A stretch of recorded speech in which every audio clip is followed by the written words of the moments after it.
Hello everyone, welcome back to my channel. In today's video, I'll be talking about the pathogenesis of cell injury caused by ischemia and hypoxia. As I mentioned in my previous video, cell injury occurs when the cell is no longer able to adapt to the increasing physiological demands and stress. The causes of cell injury are categorized as under hypoxia and ischemia, physical agents, chemical agents and drugs, infectious agents, immunological reactions, nutritional imbalances, and genetic defects. So in today's video, I'll be talking about the pathogenesis of cell injury that is caused by ischemia and hypoxia.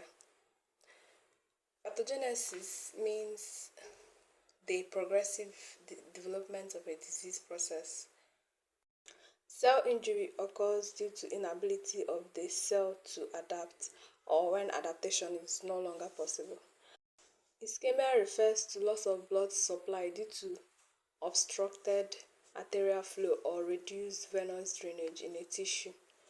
Ischemia affects the availability of substrates and injures tissue faster than hypoxia. Hypoxia means loss of oxygen supply and affects cells aerobic oxidative respiration. Okay, so both hypoxia and ischemia will result in decreased availability of oxygen to tissues. In my previous video, I also mentioned that there are two types of cell injury, the reversible cell injury and the irreversible cell injury. The reversible cell injury is when the cell returns to its normal state after the stress has been removed, whereas irreversible cell injury is when the cell reaches to a point of no return and dies due to persistent stress. So irreversible cell injury will result in cell death. Okay, back to today's video. We'll be discussing the pathogenesis of cell injury caused by ischemia and hypoxia in both reversible and irreversible cell injury. So now let's look at the pathogenesis of reversible cell injury caused by hypoxia and ischemia. I have already explained what ischemia and hypoxia is. So, if the ischemia or hypoxia is of short duration, the effects may be reversible on rapid restoration of circulation.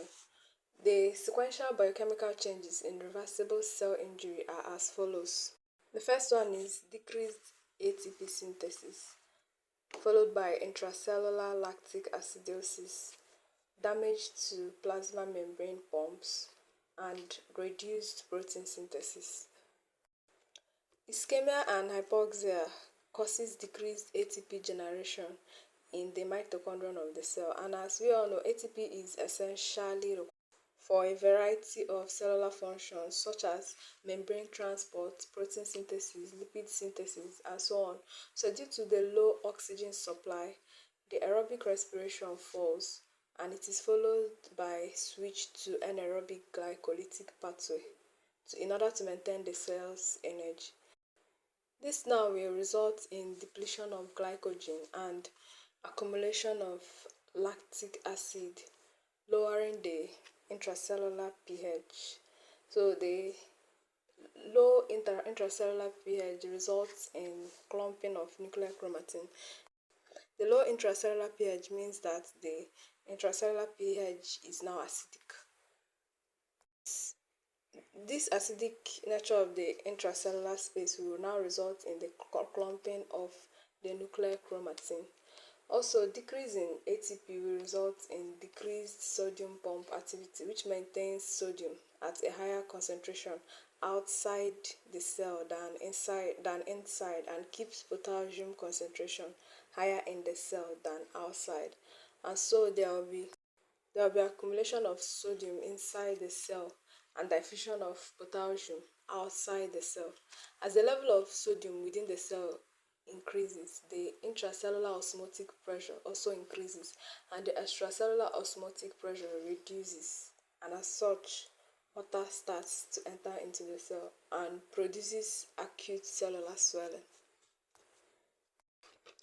Cell swelling is the first morphological change of almost all forms of cell injury. Now, this decreased intracellular pH and decreased ATP levels cause detachment of ribosomes from the rough endoplasmic reticulum and dissociation of polysomes into monosomes, resulting in reduced protein synthesis. Now, up to this point, if the stress that resulted in the cell injury is removed, the cell can be restored to its normal state. Now, in summary, what I'm trying to say is that ischemia and hypoxia, that's for reversible cell injury, ischemia and hypoxia will result in decreased ATP generation by the mitochondrion, and this in turn will result in decreased sodium pump activity, increased glycolysis, and detachment of ribosomes. Decreased sodium pump activity will result in increased sodium ion influx and increased efflux of potassium ion, which will result in cellular swelling. The increased glycolysis will result in decreased glycogen and decreased pH. The decreased pH will result in the clumping of the nuclear chromatin.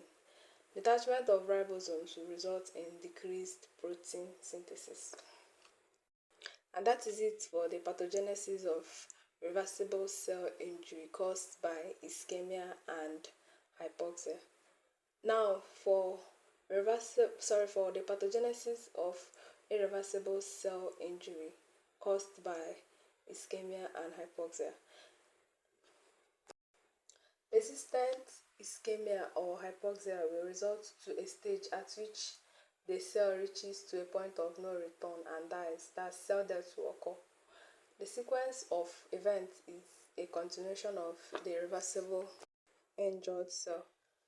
Two phenomena differentiate irreversible cell injury from the reversible cell injury. The first is the inability to reverse mitochondrial dysfunction. Second is cell membrane damage. So these two things differentiate the irreversible cell injury from the reversible cell injury. One is the inability to reverse mitochondrial dysfunction. The second one is cell membrane damage. Remember that the cell membrane functions as a selective semi-permeable membrane that allows some materials to pass into the cell and blocking others. The loss of membrane integrity causes massive influx. Influx means entry of calcium into the cell from the extracellular space where it is present in high concentration. Calcium is present in high concentration in the extracellular space. So calcium is then readily taken up by the mitochondrion. That's calcium inside the cell. The intracellular calcium that just entered from the extracellular space is rapidly taken up by the mitochondrion and permanently poisons them. The lysosomal membranes are damaged. Remember also that the lysosomes contains powerful hydrolytic or digestive enzymes. So when the membranes of the lysosomes are damaged, these enzymes escape and they are activated due to the lack of oxygen in the cell and the acidic pH. The lysosomal enzymes will now bring about enzymatic digestion of cellular components and hence cell death. So in summary, remember earlier that I mentioned that the sequence of events in irreversible cell injury caused by hypoxia and ischemia is a continuation of the reversible cell injury. So when we have the decreased pH, it will result in clumping of nuclear chromatin and also release and activation of lysosomal enzymes, which will result in cell death. Okay, and that's it for today. In my next video, I'll talk about the morphology of cell injury. And that will be the last subtopic under cellular adaptations and cell injury. I started with cell structure, followed by cell adaptations, cell injury, etiology of cell injury, types of cell injury, pathogenesis of cell injury caused by ischemia and hypoxia, which I just finished now. And then the next one will be morphology of cell injury. Ring the bell icon so you don't miss it. And don't forget to subscribe. Bye!